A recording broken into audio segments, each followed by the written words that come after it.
Good morning, allez, Iden, les sera aujourd'hui le Nishmat Rav Asher ben Mizel, François Vacher ben Chana et Avraham ben Rivka. Si vous souhaitez vous aider d'une prochaine étude de Mishnah, contactez le 5 minutes éternel. Nous étions Maseret Kilaim Perek He, Mishnah Gimel. Charitz, Sheu Over Bakerem, Amok Asara Verachav Arba'a. Rabbi Eliezer ben Yaakov Omer, Im Aya Mefulash, Merosh Hakerem, Ve'ad Sofo, Areze Nir'e Keben Shene Keramim, Vezorin Betocho. ואם לאו הרי הוא כגת. והגת שבכרם, עמוקה 10 ורחב 4, רבי אליעזר אומר זורעין בתוכה, והחכמים עושים. שומירה שבכרם, גבוהה 10 ורחבה 4, זורעין בתוכה, ואם היה שיער קוטש אסור. On est bien sûr dans Ilchot Kil et Akerem, on a bien compris le principe à présent, que on a deux situations. Il y a les vignes solitaires plantées, la halakha me fixe, tu dois les éloigner juste de 6 téphars, et tu peux ensuite planter des graines ou des légumes à côté. Par contre, si tu as fait un vignoble, c'est un sadé de kerem, un champ de vignes, c'est-à-dire un vignoble, et il y a des halakhot, comment disposer les vignes, comme ce qu'on a pris maintenant jusqu'à maintenant, et toutes sortes de situations qu'on a évoquées. On a à présent conclu, dès que tu as quelque chose qui est défini comme un champ de vignes, un vignoble, eh bien, tu n'as plus le droit de planter dedans des graines de blé, ou des graines de n'importe quelle céréale, ou de n'importe quel légume aussi. Et si tu plantes, ça va tout interdire, comme ce qu'on va dans les prochaines Mishnah, quand on dira Mishnah Vav, Bezrat Hashem. D'accord? Donc, notion, Mishnah, ce sera. Il y a donc une notion de base, donc, est-ce que tu as un vignoble devant toi ou pas?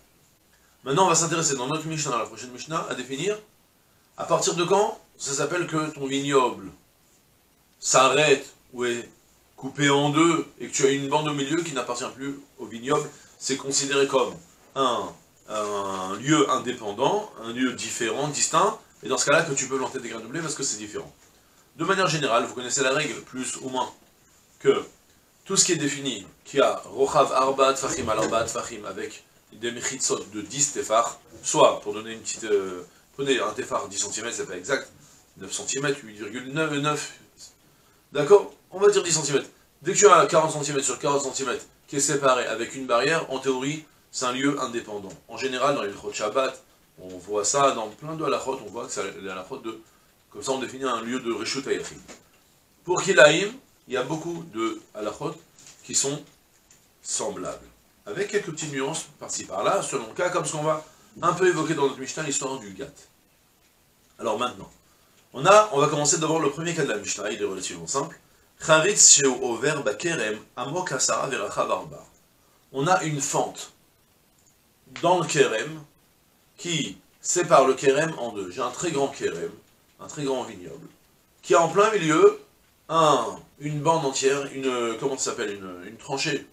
Ouais, comme à la guerre mondiale là-bas, donc ils ont une tranchée de au moins une largeur de 4 téphars, de 40 cm, et profonde de 10 téphars, de 1 mètre, et qui traverse tout le champ. Donc en fait, on a maintenant, si vous faites attention, on considère qu'on n'a plus maintenant un grand vignoble. On a un vignoble, plus un vignoble, avec en plein milieu, un champ indépendant. Et qu'est-ce que ça fait que tu as un champ indépendant? Ça fait que tu peux dedans planter des graines de blé. Et il n'y a aucune restriction, puisque maintenant c'est séparé, c'est 2 lieux distincts. Tu as un vignoble, un champ, un vignoble, séparé par une barrière, parce que 10 téphars, c'est considéré comme une barrière, donc c'est permis. C'est ce qu'elle me dit la Mishnah au début. Charitz sheu over bakerem amok asara verachav arba. Si on a donc une fente, une tranchée, qui traverse tout le kerem, profonde de 10 téphars, et large de 4 téphars. Rabbi Eliezer ben Yaakov dit, Yimaya mefulash merosh hakerem ve'ad sofo.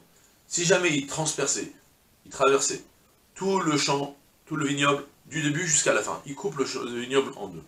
Alors dans ce cas-là, Areze Nira Keben Shne Keramim. On considère que cet espace-là, c'est un espace indépendant entre 2 vignobles.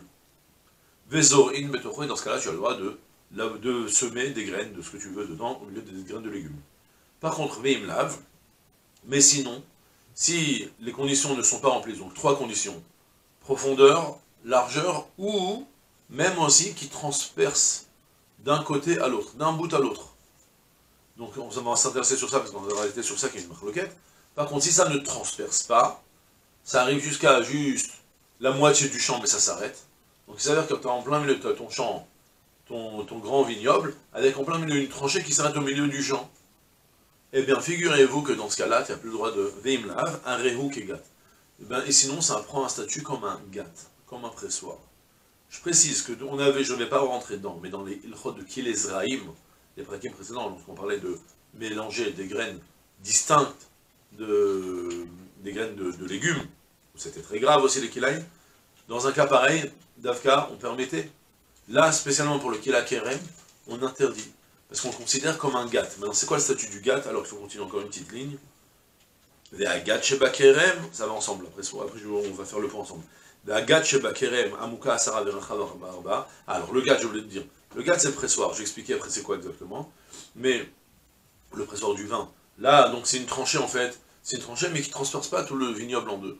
Il est juste jusqu'à la moitié du champ, ou le tiers du champ, ou même plus, mais il ne va pas d'un bout à l'autre.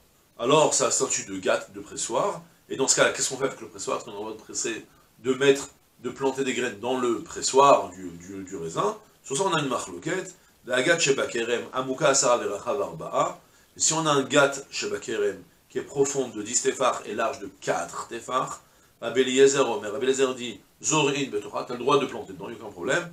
Et Chachamim, aussi Chachamim interdisent, elle a la établie comme Chachamim, et Rabbi Eliezer Ben Yaakov d'en haut va selon Chachamim.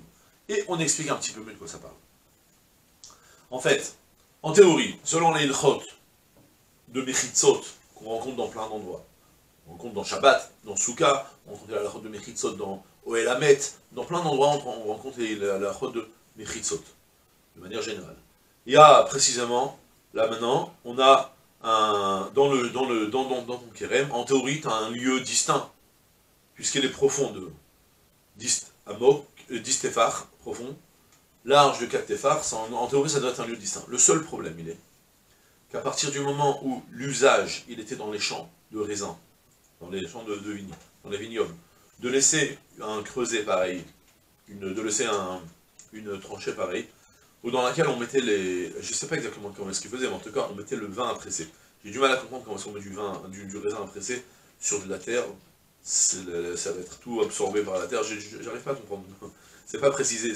Ils avaient des notions évidentes que des fois qu'on ne vit plus avec ces notions-là. Donc on a du mal à comprendre de quoi ça parle. En tout cas, c'était l'usage d'avoir une tranchée comme ça, parce que là-bas, on stockait le raisin. On le cueillait, on le mettait dedans. Je ne sais pas exactement pourquoi faire. Peut-être qu'on rajoutait dedans des kélim.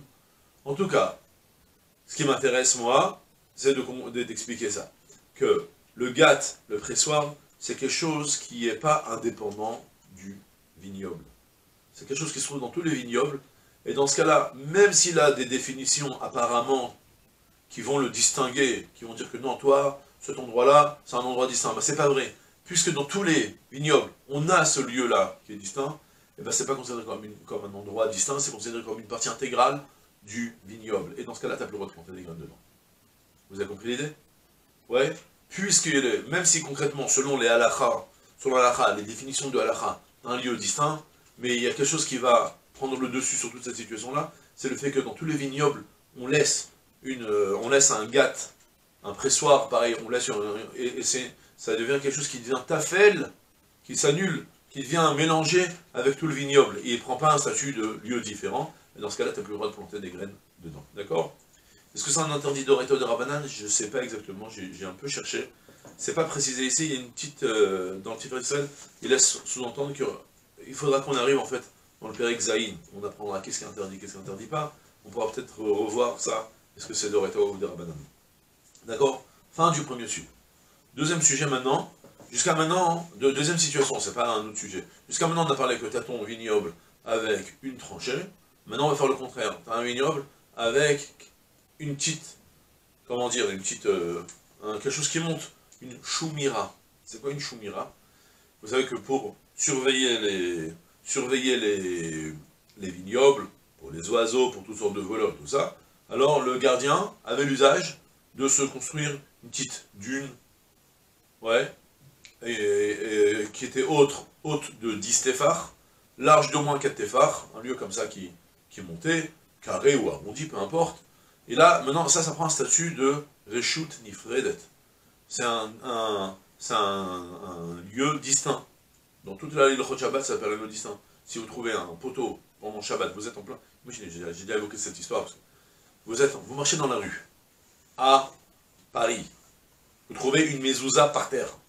Ça vous fait mal au cœur, quoi, une mezouza par terre, en plein Shabbat. Maintenant, vous voulez la ramasser et la mettre sur un petit rebord, mais un rebord d'un poteau qui est 4 téphars sur 10 téphars.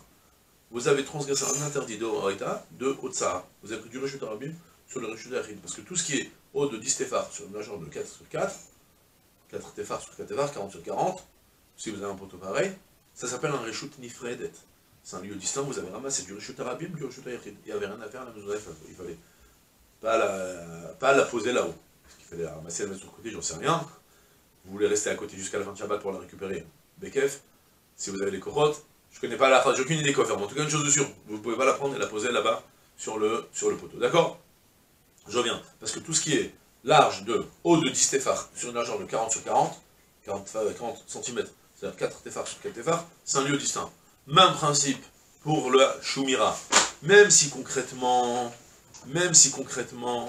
dans tous les vignobles, on a toujours cette petite dune là-bas, où le gardien s'assoit dessus pour surveiller qu'il n'y ait pas des voleurs et qu'il n'y ait pas des oiseaux et des bêtes qui viennent, malgré tout, concrètement, il a un statut de lieu distinct. Et dès qu'il est distinct et qu'il est en haut, on voit bien que ça c'est le vignoble et ça c'est un lieu distinct. À la différence du cas où il y a le pressoir, où quand tu vas planter des graines en bas, il est enfoui. Il y a une différence entre être enfoui et être dépassé en hauteur. C'est ce que la Mishnah vient de nous apprendre concrètement. Lorsque c'est enfoui sur la terre, alors on voit que tu as tout ton vignoble qui est autour de toi, et même si concrètement elle avait les définitions d'un lieu distinct, ta petite tranchée là, non, on va dire que ça prend un statut de gâte et qui est complètement englouti dans le vignoble. Par contre, si elle dépasse en l'air, c'est la choumira, c'est la petite dune où est-ce que le gardien garde. Là, dans ce cas-là, c'est un lieu distinct et tu as le droit de planter des graines là-haut. Mais à condition, attention, Be'maya se'al kotesh asso. Par contre, si toutefois tu as les feuilles et les branchages de ta vigne qui montent sur cette petite dune et qui la touchent, alors là, non, c'est fini. On voit plus, dès qu'on voit plus la distinction, puisque maintenant, en théorie, c'est un lieu distinct, mais on voit que tu as tes vignes qui réussissent à grimper dessus, alors là, non, cette fois-ci, on a perdu la distinction entre les deux lieux, ça redevient un sourd, et c'est sur ça plutôt, c'est sur ça que c'est explicite, que Tiferet Israël, il laisse entendre que ce sera un interdit de Horaïta. Ça dépendra de ce qu'on verra dans les Perek Zayin, je n'ai pas encore étudié le chapitre pour le moment, donc je ne peux pas vous en parler. Et voilà, d'accord? C'est tout pour aujourd'hui, je te souhaite une pleine de Hatzlacha Kol Tov, c'est là.